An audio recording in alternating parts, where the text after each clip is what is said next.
Bismillahirrahmanirrahim. Assalamualaikum warahmatullahi wabarakatuh. Surah At-Tur merupakan surah ke-52 dalam Al-Quran yang terdiri atas 49 ayat dan tergolong sebagai surah Makkiyah karena diturunkan di Mekkah sebelum Nabi Muhammad SAW berhijrah ke Madinah. Kata At-Tur berarti bukit atau gunung, yang secara khusus merujuk pada Bukit Sinai, tempat Nabi Musa menerima wahyu dari Allah Subhanahu wa Ta'ala. Surah ini menegaskan keagungan wahyu ilahi, kebenaran hari kebangkitan, serta kenabian Nabi Muhammad SAW.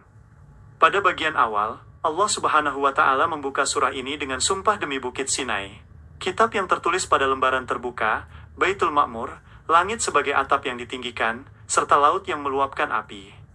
Sumpah ini menegaskan kepastian datangnya azab Allah Subhanahu wa Ta'ala bagi orang-orang yang mengingkari kebenaran.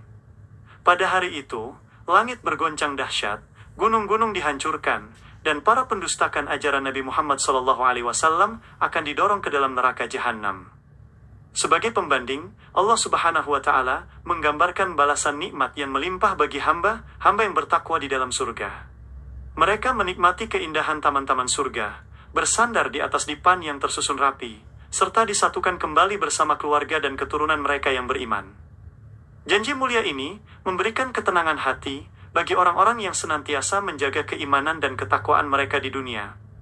Surah ini juga membantah tuduhan keji kaum musyrikin yang menganggap Nabi Muhammad SAW sebagai tukang tenung, orang gila, atau penyair.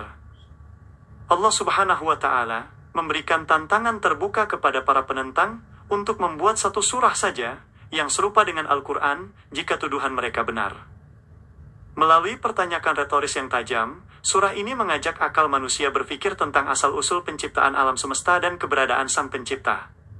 Pada bagian akhir, Allah Subhanahu wa Ta'ala memerintahkan Nabi Muhammad SAW untuk tetap bersabar, menghadapi tipu daya dan halangan dari para penentang dakwah.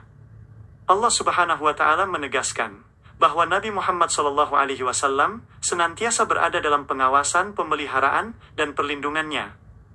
Surah ini ditutup dengan anjuran untuk senantiasa bertasbih dan memuji nama Allah Subhanahu wa Ta'ala pada waktu malam dan ketika terbenamnya bintang-bintang di waktu fajar. Merenungi pesan-pesan mulia dalam surah At-Tur membimbing jiwa kita untuk memperkokoh tauhid, memperbanyak amal soleh, dan menyadari kepastian hari akhirat. Setiap bait firman-Nya memanggil kita untuk senantiasa mendekatkan diri kepada Allah Subhanahu wa Ta'ala dan meneladani kesabaran Nabi Muhammad SAW dalam mengarungi jalan kebenaran. Semoga petunjuk dari surah At-Tur senantiasa menjadi pelita yang menerangi setiap langkah kehidupan kita dan memimpin kita menuju keridhoannya. Terima kasih atas segala perhatiannya. Semoga Allah Subhanahu wa Ta'ala selalu melindungi kita dalam kebaikan dan mendapat keberkahan dari Al-Quran.